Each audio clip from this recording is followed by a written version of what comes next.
Hello, good morning.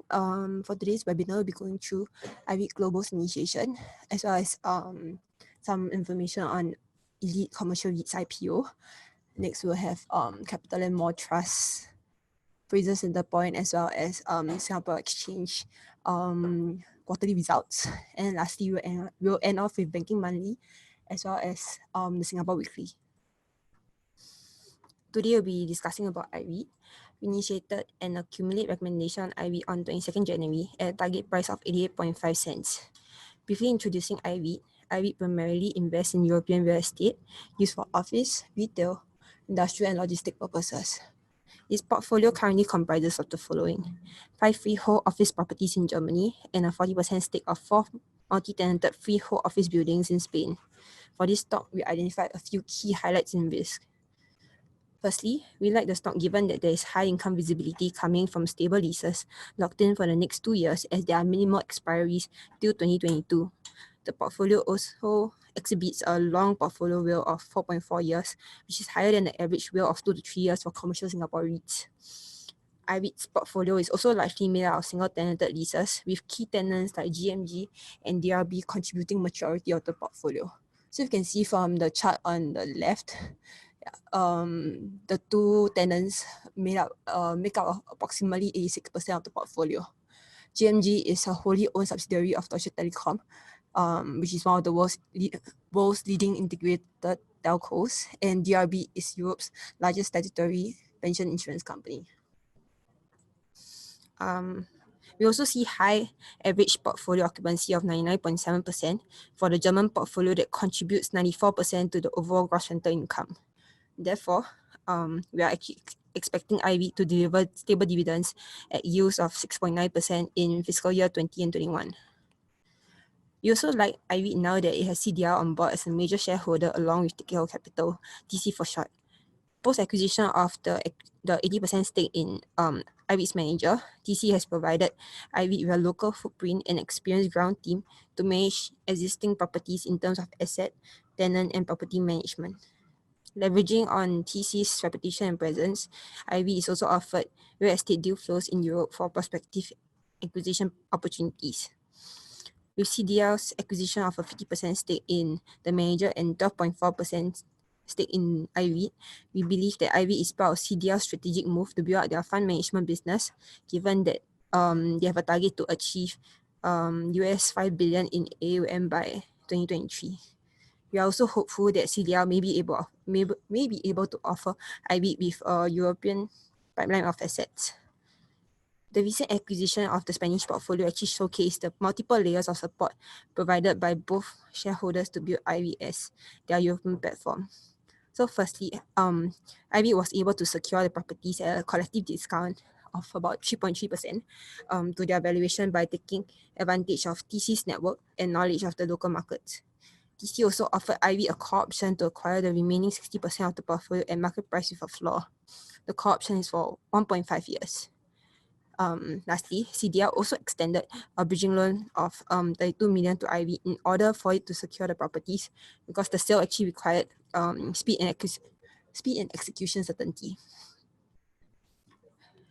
With the newest acquisition, IREIT's portfolio valuation will grow by 10.5% and see greater diversification in terms of location, assets, and tenants.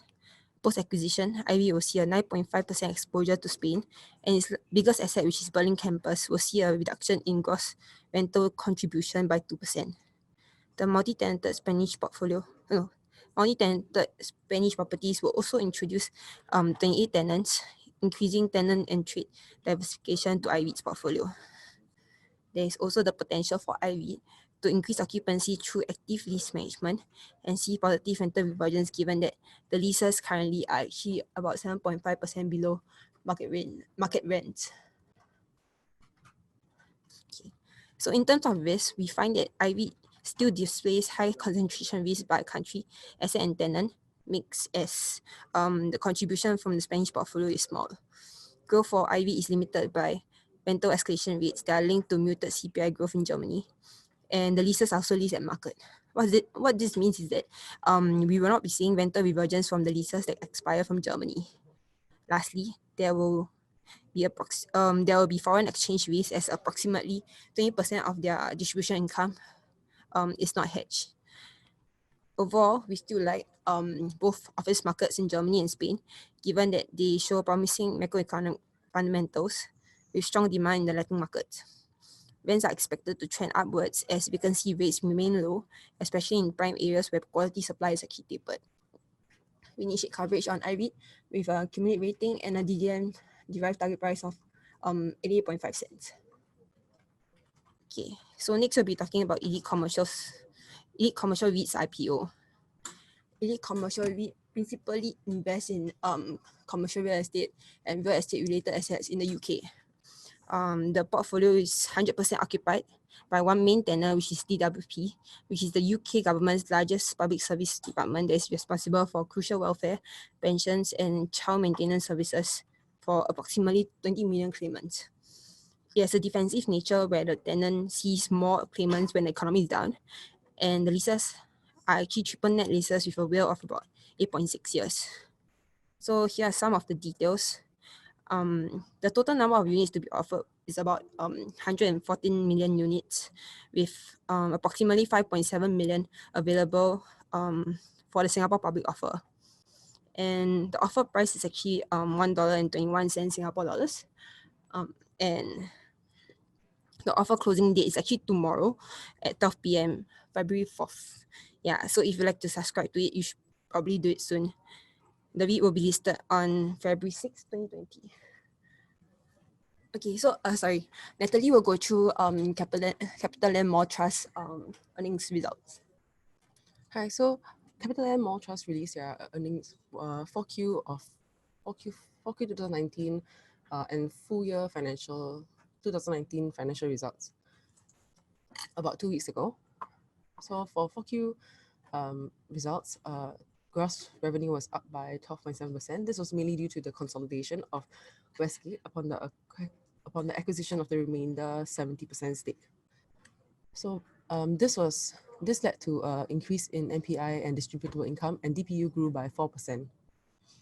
So stripping out the consolidation, the full year 2019 NPI grew by 1.3% year on year on a comparable mall basis.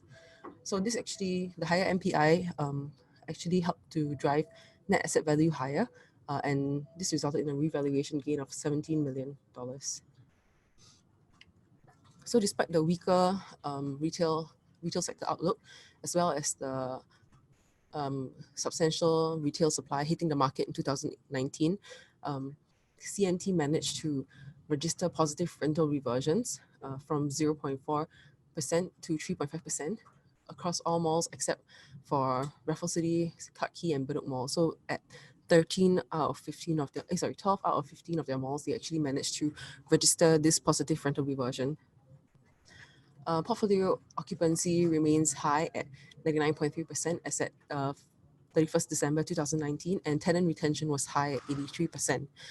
So figure 1 actually summarizes the operating performance for 2019. So we can see that rental reversions, it is reported on a year-to-date basis. So throughout the year, you can see that rental reversions was actually positive across all quarters. And portfolio occupancy actually increased from 98.8% to 99.3%. Tenant sales for the first 3 months were actually outperforming the retail sales index. However, at the end of the year, it actually ended in line with the retail sales index, and that was lower year on year by 1.4%. So that is our negative for CMT. However, we note that the top 5 trade categories actually improved by the sales per square foot actually improved by 1% for FY19. And these 5 categories are F&B, supermarket, beauty and health, fashion, and departmental stores. So what else was new was that CapitaLand Mall Trust announced their proposed merger with CapitaLand Commercial Trust. So this proposed new entity, which is CapitaLand Integrated Commercial Trust, will actually be holding retail, office, and integrated developments. And CapitaLand Mall Trust will acquire all the issued and paid up capital units of CCT. And it will be paid in a portion of it will be paid in CMT units as well as in cash. So the illustrative value of the exchange would be $2.12 per unit of CapitaLand Commercial Trust shares. So what will happen is that the market capitalization would be 16.8 billion and the combined property value of will be 22.9 billion Singapore dollars, and this will make CICT the third largest REIT in the Asia Pacific region. So how do we feel about this proposed acquisition? We like it, and it provides growth opportunities for CapitaLand Mall Trust, as well as risk diversification for CCT. And this would be challenging for them to achieve individually, but together it would be this enhanced platform would be beneficial for both trusts. So our figure one actually shows us the CICT's MPI and asset valuation by asset class. You can see that the middle pie charts actually show a very balanced asset distribution between retail, integrated developments, and office assets. So this is basically a summarization of the key merits of the proposed merger. So first of all, it's a solid fundamentals. The combination of both CMT and CCT, they are combining two champions within their own asset class, and this will enhance the CICT as a platform, as well as help CICT to capitalize on future real estate trends towards mixed-use assets. So the 2019 master plan actually emphasizes more integrated projects and land use intensification due to the very limited supply of land in Singapore. And so this actually allows CICT to capitalize on this with their expertise. The second key merit for this acquisition or proposed merger is a myriad of growth-related merits, such as that come from the larger size. First of all, as mentioned, it will be the third largest REIT in APAC, and this will increase its appeal and relevance as well as prominence among the global institutional and retail investor community. Apart from that, the larger size actually helps them with a higher development headroom of 6 billion and higher debt headroom of almost $3 billion. So and this will their size actually helps them undertake more development kind of projects as it actually provides more stability, and the disruption to the income would not be so prominent from given their larger asset base. The last key merit is actually resilience. So as mentioned, it will be more stable throughout the market cycles, as well as reduce asset and tenant concentration risk. So moving on, outlook for CMT is we still note that there will be weak retail sales. However, the positive supply conditions will help CMT. In 2019, there was quite a lot of supply hitting the market, about 1.3 million square feet of space. For 2020, it is not the case, as well as for forward years. So for our investment thesis, we like CMT due to the balanced revenue from their portfolio of 15 downtown as well as suburban malls. So the necessity spending at suburban malls provides some stability for them, as well as they enjoy some exposure to the more discretionary and tourism spending at central malls. We also like them for their willingness and ability to undertake redevelopment projects to create and unlock value. This is also linked to their size. As mentioned, they are better able to undertake development projects, as well as the superior mall management, which is, for example, turning e-commerce threats into online to offline opportunities, such as their Taobao retail stores, as well as their flagship stores and locations. They are actually their central malls are actually very good locations for e-commerce players who are looking to have a physical presence to take up their first flagship store. So we actually upgrade CMT to an accumulate with higher target price of $2.70, and this translates to a 4.9% financial year 20 DPU. So moving on to Frasers Centrepoint Trust. This is FCT's 1Q 2020 results. So gross revenue grew by 1%, and this was driven by higher portfolio occupancy as well as rental growth from positive rental reversions. And just as a recap for FY19, which was the quarter ended 30th September 2019, the FCT clocked rental reversions of 4.8% across the portfolio, and 1Q 2020 rental reversions was a positive surprise at 5% across. And this positive rental reversion was seen across all of their 10 assets and ranges 2.7% to 7.1%.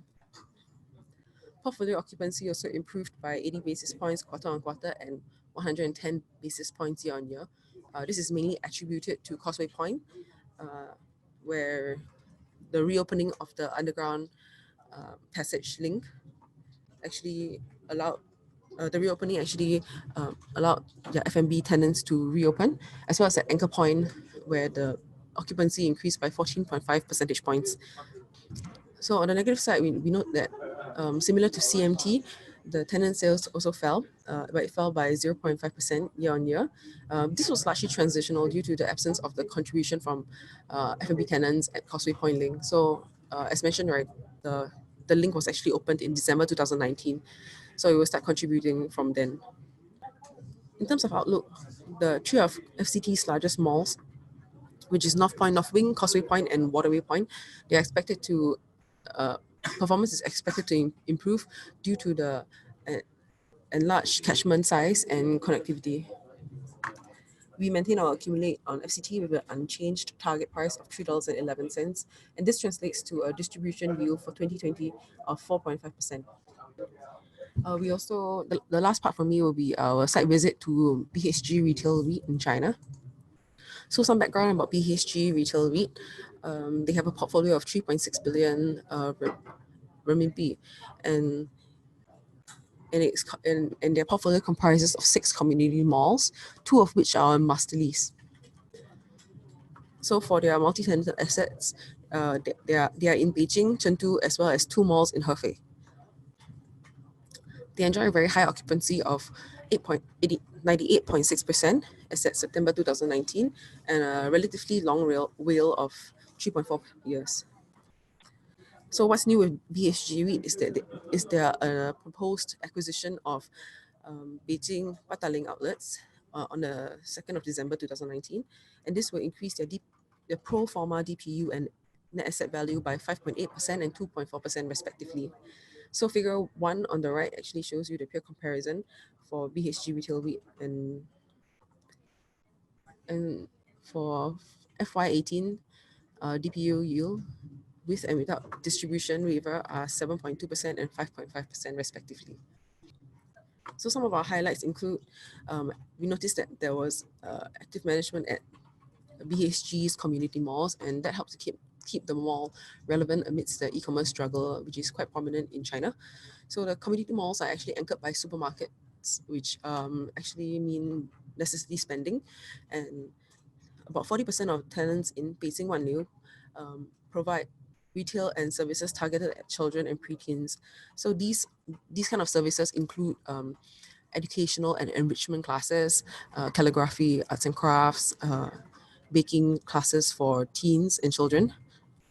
And these are services that are not easily replicated online. So another thing that we noticed from our site visit is their decision to acquire the luxury outlets, which is Beijing PataLand. We feel that it's a very defensive and a measured entry into China's lucrative luxury sector. So with tax on luxury goods being lowered from 15% to 7%, we expect luxury spending to shift from overseas markets to domestic markets. And the luxury outlet malls are more resilient in periods of weaker economic performance. SKP is under the BHG Group's portfolio of assets, and SKP deals primarily with luxury goods luxury goods. So it's a departmental store, much like the Harrods in the United Kingdom. SKP Beijing has sales of about 2 billion US dollars in 2018, and this is second to Harrods. So the significance of SKP here is that with they are the entrusted managers of the proposed acquisition asset, which is based in Pataling, and they have a proven track record as well as a very good relationship with all these luxury brands, and they will provide a pipeline for BHG to acquire further, potentially acquire more luxury outlets. So here are just some of the site visit pictures. So on the left side, you can see that these are some of the enrichment classes for children, which are like arts and crafts, as well as like pony riding lessons, and some of the pictures from Pataling outlets.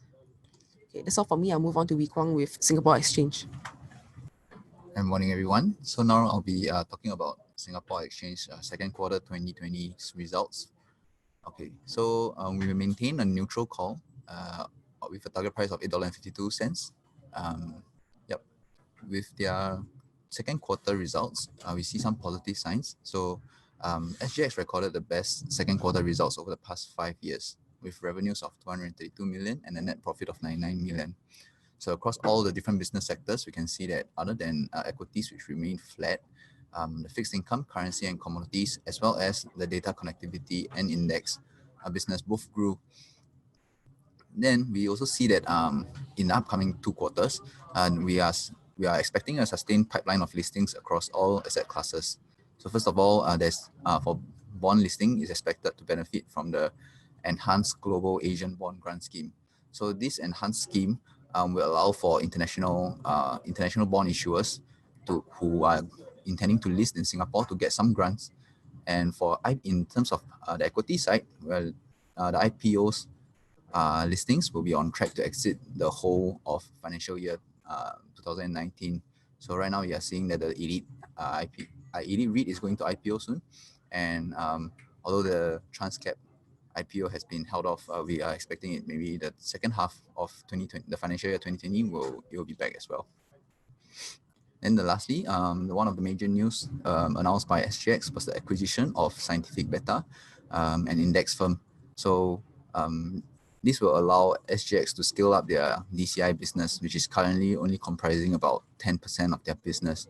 But for them, actually, their plan was for DCI to actually double in terms of revenue within the next 5 years. So right now, the Scientific Beta, they will actually, it's actually building on a trend of passive investing. And as mentioned by the CEO, the Scientific Beta is currently already a profitable business with a revenue of about 20 million euros. And we expect it to be EPS accretive in financial year 2021. Okay, in terms of the negatives, we can see that actually there's a year-on-year decline in equity derivatives volume by 18%. And on a quarter-on-quarter basis, we can see that both revenue and profit actually fell by 7% and 13% respectively. However, this is just to note that because actually their first quarter 2020, which is the period between July to September 2019, was exceptional, and because of the high inherent volatility during that period of time. For the outlook of SGX, so because we know that their business is generally better during more volatile times, we are thinking that the dampened volatility due to the trade truce will kind of affect it in the short term, as well as their key derivative product, the FTSE China A50 Index Futures, which will be launched by the Hong Kong Exchange, right? We will directly compete with SGX's product, so the A50 Futures. So right now, it is already confirmed that Hong Kong Exchange will be listing this product, and we are just wondering when it will actually hit the market and affect SGX's business. However, we can see that with the current coronavirus effect, we are not sure whether it will help to bring volatility back and promote some fund flow within SGX itself. Okay, so overall, we maintain a neutral with a lower target price of $8.52. For earnings forecast remains unchanged, and we peg our target price to 21.5 times of the price earnings ratio, one standard deviation below the SGX's 5-year mean. Okay, then right now I'll be moving on to the banking monthly. Right now, we are still maintaining an overweight within the banking industry. First of all, the Federal Reserve actually held their rate steady last week.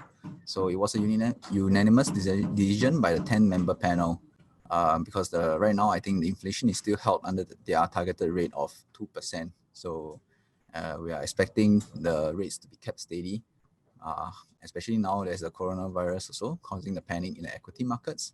It seems that their interest rate might continue to get cut instead of going back to a rising interest rate again. Then for the net interest margins, you might face some compression, especially when the SIBOR is affected as a result of the lower interest rates. Okay, so for domestic loans, it remains healthy. The actual full year loans growth for domestic loans grew by 3.1%. Over the past 5 years, it was an average of 2.7%, so it was above the average. And we can see actually, if you look at just the past 5 years itself, it looks quite healthy compared just over the past 5 years. So generally, it has been weighed down by the consumer loans, which is down 1.3% year on year. It's in a negative territory for the first time in 5 years. And while this negative consumer loans growth actually was buoyed by the healthy business loans, which continued at about 5.9% year on year. Right now, outstanding domestic loans stand at $692 billion, with business loans comprising 62% and consumer comprising the remaining 38%. So we are with current macroeconomic conditions. If the business sentiments are affected, then the overall loans growth might turn south in 2020. Then we also have the threat of digital banks. Everybody has been talking about it for the past 2 months after the applications have closed. Okay, so right now there's actually 2 digital full bank licenses and 3 digital wholesale bank licenses up for grabs. So I have so we currently do not expect any significant impact of digital banks on the incumbent banks because of the following few reasons. So first of all, we see that our local banking scene is very well penetrated. So digital banking serves more as a way to complement our financial industry rather than to disrupt it. Then with MES's initial idea of having the digital bank serve the underserved segments, we think that actually these underserved segments usually signal inherent low profitability. So the incumbents already have the know-how of these banking operations. So if the digital banks actually come in and are able to disrupt kind of the segments, we are thinking that the incumbents will be able to follow suit very swiftly. So any novelty innovations by these digital banks may be made transient and easily replicable by the bigger banks. And the limited scope of business means a limited growth opportunities. So right now, what we are seeing is the business that they can undertake is mainly through transfer of funds as well as some lending facilities. So not much growth opportunities right there. So I have more details right here. So if you are keen on knowing the details, you can just approach me directly on the digital banks itself, what they're limited to do, what they're not limited to do, etc. So right now, for the entire industry, there's some strong headwinds under the current macroeconomic conditions, but they are buoyed by their prudent capital management. So what does the prudent capital management does is that it helps to hedge against these external risks, and it gives it allows them to provide the ability to provide a sustainable dividend payout. So upcoming, over the next 2 weeks, we are going to see all the banks' results. They are released their fourth quarter and financial year 2019 results. So as long as nothing goes wrong, as long as everything is within expectations, I believe that even if there's a selling pressure, we will be able to see some attractive dividend yields out there. So we see for the 3 of them, based on their dividend yield, it might reach even 5%, which is very attractive for banks. So now Paul will be talking about the Phillip Singapore Weekly. Thanks, Picong. So we'll just go through usual weekly. I'm not going to update anything on the macro because I think whatever macro momentum is just going to get downshifted with the current virus. But anyway, we just have a quick look at how the STI performed during the SARS period. Just to give you a flavor of what happened. In November 2002, when we started to have the outbreak, I think the market from the very first time the incident happened to the lows, we're looking at probably about 14% downside. Again, it may not totally be due to SARS, but just to give you some sense. Then whenever we had certain bad news in Singapore, at least the first patient, the market actually dropped about around 6% here, and then in 03, it dropped almost also similarly about 6 to 7%. Then when we exited out from the WHO list for SARS, I think the market rebounded quite strongly to 11%. So at this current juncture, I think since the first case here, I think we're down about 3.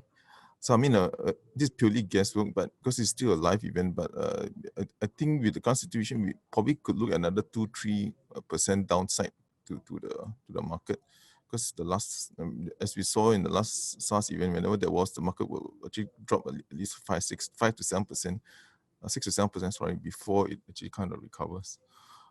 In terms of the timing, okay, these are all the cases right now. Okay, the positives is that the rest of the world started to fall. As you can see, these are the new cases, and the most recent data point is actually dropped from the peak first Feb of 26. Of course, still early to call it a peak, but at least we got at least the number of new cases actually down. And the last 24 hours, there was no new cases. I guess the main thing to watch will be this number. I think these are the new cases out of China. It still continues to accelerate, still record high about 2006. I think we need to see this start peaking and maybe declining for a few days. Then we know this thing is kind of like the whole situation has kind of peaked. Unclear when, but that is the data point at least that you can monitor in terms of the number of new cases. If this thing starts to slide down, then maybe there's a sign that the situation is getting in better control. In terms of some snippets of the impact, I think some of it is pretty obvious, but these are just all those announcements that have been made by various companies. I think we all know like airlines, transport, I think it's quite obvious. I think Comfort has operations in China, and you can see that transport has dropped and so forth. Manufacturing, two electronic companies announced, like Micromechanics and Spindex, announced that their manufacturing plant will be shut till the 9th of Feb. Speaking to them, I think this thing could actually be extended. I think they worry that this thing could, because the thing has not stabilized. So with cases still rising, the timeline for shutdown could actually be lengthened. Of course, Wilma also has lots of plants, and those in Wuhan has been shut. The rest are still pending instructions to commence. Because it's Chinese New Year too, so most of these plants also anyway will have been shut. The most impactful, I guess, would be some of the malls in China. I think some if they're not shut, then they've actually kind of reduced operating hours, like Daxing or Shasuo actually shut down some of their plants. So these are those announcements that have been made officially. We go back to our usual month-end update on our model portfolio. So what has happened is that actually we were down about 0.5, because at least we still managed to beat the STI. What has performed well for us has been some of the very, very defensive stocks like Netlink and also Frasers, Centrepoint REIT. What has hurt is, of course, Escort, despite its REIT, but because its exposure to tourism has been sold down. Likewise, CapitaLand, because of the exposure to China and the malls, has also been sold down. Just a quick look at what have been the sectors that have performed really badly. I think, namely, like these are the Yang Chichang stocks, and also the commodity stocks have been sold down. What has helped, banks are actually in line. What has helped has been actually industrial REITs that has kind of performed well. This is just a reflection in terms of the STI component stocks. I think REITs actually kind of outperformed actually saw gains in January. The worst hit has been all the commodity or cyclical stocks. Okay, that's it for us. We'll just leave it for questions now. Thanks. There's a question on the on Brexit, and then will the pound be affected, and then affect the elite. So I'll answer the Brexit and the pound. So for the pound, there's a strong upside last Friday when the UK formally leave European Union. But there's a strong sell-off today at the psychological resistance of 1.3 to 1. We believe that the bullish of the pound is still valid, and but do take note that there's a negotiation of a free trade agreement with a European nation and the UK. going on. So that is a crucial factor, will affect the value of the pound against the dollar. So I'll pass on to Jie Hui to explain more on the elite. Okay, thank you. So with regards to elite, right, we feel that actually it's a pretty good counter to look at, given that like this REIT is actually okay. First of all, we feel that this REIT actually provides stability in terms of the leases that are within the portfolio. It's actually 99% owned by the government, and given that the leases also have like inbuilt rental escalation within the leases of minimally 1% year on year, and the rental escalation rates is to be recognized after 5 years. We do see growth within this REIT as well, and I think, and also with the sponsor, there's actually 68 properties within the ROFO pipeline. So in a sense, like we actually do feel that this counter is worth looking at. Whether if there's a downside risk to the IPO price, okay. For now, actually we don't cover the stock. Yeah. But I think the main risk. But for the IPO price, right? We do not have coverage of this counter. However, do note that the book is actually relatively subscribed by institutional. I think about 2/3 of it is already subscribed by institutional investors, and some of them were private investors from before Elite was put up for IPO, and these investors they rolled over their stake from the private fund into the REIT. So we do not believe, or rather the management doesn't believe, that they will be selling off their stake. So I think that will provide some support for the price. So moving on to the question about the merger between CCT and CMT, what does it mean for CCT shareholders, and how will their shareholdings be affected? So for CMT will be buying over the shares of CCT, and what the CCT shareholders will be getting is, so they will have 0.72 units of CMT shares and 25.9 cents per CCT unit. So basically, this proposed merger will still be put to a vote between for the CCT and CMT unit holders. So if it is approved, then this is the exchange that the CCT unit holders will get. Also, we have another question about whether or not the Stocks BNB server is down. Yes, it is down. I think they are trying to rectify the problem right now. Yeah, there's a question on the impact on US, Hong Kong, China. Actually, I didn't look at it. I was just focused more on STI. US minimal impact, because it didn't really surface so much on there. But of course, Hong Kong and China was the worst hit, notably Hong Kong, as we all know. My focus was mainly just on the STI market. Sorry, I didn't go in and see how the downside towards Hong Kong, because I was just looking mainly at Singapore. Yeah, sorry for that. Thanks. We also have a question about how will the UK leaving the EU influence the stocks that are under our coverage. So for our coverage, I think currently only Ascot Residence Trust has some exposure to the UK, and that is for. However, the contribution from the UK assets to the revenue is about 9%, and these assets are under the lease structure. That these assets are under is the management contract with minimum guaranteed income. So there will be a floor to the kind of revenue that Ascot can get from it. Yeah, so it's in a way of saying it's downside protected. Okay, for the impact of Brexit on local banks, right? We don't think that any of the local banks will be affected, because their business is quite restricted to Asia, and Brexit has already been happening since 2016. So I think so I think generally for the Brexit, most of it has been priced in already, and for local banks, they won't be affected by any Brexit news.